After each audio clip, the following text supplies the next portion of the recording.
Hi hello, ഇന്ന് ഞാൻ ഉണ്ടാക്കാൻ പോകുന്നത് തക്കാളി ചട്നിയാണ്. ദോശയുടെ കൂടെയും ചപ്പാത്തിയുടെ കൂടെയും ചോറിൻ്റെ കൂടെയൊക്കെ കഴിക്കാൻ പറ്റിയ നല്ലൊരു അടിപൊളി തക്കാളി ചട്നി തന്നെയാണ്. ഇത് ഉണ്ടാക്കാനായിട്ട് ഞാനൊരു ചട്ടി അടുപ്പത്ത് വെച്ചിട്ടുണ്ട്. ഇതിലേക്ക് വെളിച്ചെണ്ണ ഒഴിച്ചു കൊടുക്കാം. വെളിച്ചെണ്ണ നന്നായിട്ട് ചൂടായി വന്നതിന് ശേഷം ഇതിലേക്ക് ഒരു 2 സ്പൂണ് ഉഴുന്നുകൂടി ചേർത്ത് കൊടുക്കാം. നമ്മുടെ ഒരു ചട്നിക്ക് നല്ലൊരു കുറുക്കം കിട്ടാൻ വേണ്ടിയിട്ടാണ്. നല്ല ഹെൽത്തി ആയിട്ടുള്ളൊരു ചട്നി തന്നെയാണ് കേട്ടോ ഇത്. ഇപ്പോൾ ദോശക്കൊക്കെയാണ് ഇത് കൂടുതൽ ടേസ്റ്റ് ആയിട്ടുള്ളത്. ചിലർക്ക് ചോറിൻ്റെ കൂടെ കഴിക്കാനും ഇഷ്ടം. അപ്പോൾ എല്ലാവർക്കും ഓരോരുത്തർക്കും ഓരോ രീതിയിലാണല്ലോ. ഇനി ഇതിലേക്ക് ഒരു 2 അല്ലി വെളുത്തുള്ളി, ഒരു 5 ചെറിയ ഉള്ളി കൂടി ഇട്ട് കൊടുക്കുക. നിങ്ങൾ എത്രയാണ് ഉണ്ടാക്കേണ്ടത് അതിനനുസരിച്ച് ഉള്ളിയുടെ അളവ് കൂട്ടാം. ഇനി ഇതിലേക്ക് വേണ്ടത് 1 സ്പൂൺ ഉപ്പ് ചേർത്ത് കൊടുക്കുന്നുണ്ട്.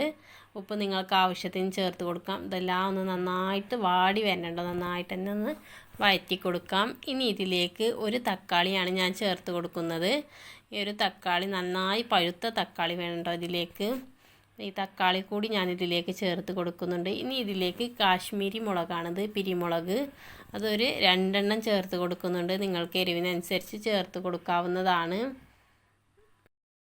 കാശ്മീരി മുളക് ഇല്ലെങ്കിൽ പച്ചമുളകോ അതുപോലെ മുളക് പൊടിയൊക്കെ ചേർത്ത് കൊടുക്കാവുന്നതാണ്. ഇനി ഇതെല്ലാം നന്നായിട്ടൊന്ന് വഴറ്റി കൊടുക്കാം.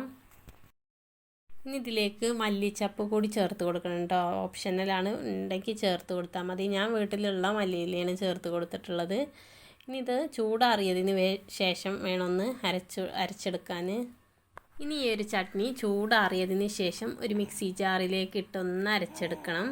അപ്പോൾ അതാ നന്നായിട്ട് തന്നെ ചൂടാറി വന്നിട്ടുണ്ട് കേട്ടോ. ഇനി ഇത് ഞാൻ മിക്സി ജാറിലേക്ക് ഇട്ട് കൊടുത്തിട്ടുണ്ട്. ഇനി ഇതൊന്ന് അരച്ചെടുക്കണം. ഇതിലേക്ക് നമുക്ക് ചെറിയ ഉള്ളി ഇല്ലെങ്കിൽ വലിയ ഉള്ളി നമുക്ക് ചേർത്ത് കൊടുക്കാവുന്നതാണ്.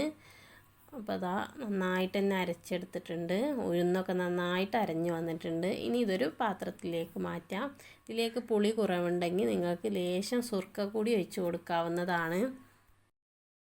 ദോശയുടെ കൂടെയും ചോറിൻ്റെ കൂടെയും ചപ്പാത്തിയുടെ കൂടെയൊക്കെ കഴിക്കാൻ പറ്റിയ നല്ലൊരു അടിപൊളി ചട്നി തന്നെയാണിത്. എല്ലാവരും ഒന്ന് ട്രൈ ചെയ്ത് നോക്കുക. ഈ വീഡിയോ നിങ്ങൾക്ക് ഇഷ്ടമായെങ്കിൽ എന്തായാലും ഒന്ന് സബ്സ്ക്രൈബ് ചെയ്ത് സപ്പോർട്ട് ചെയ്യുക. Thank you.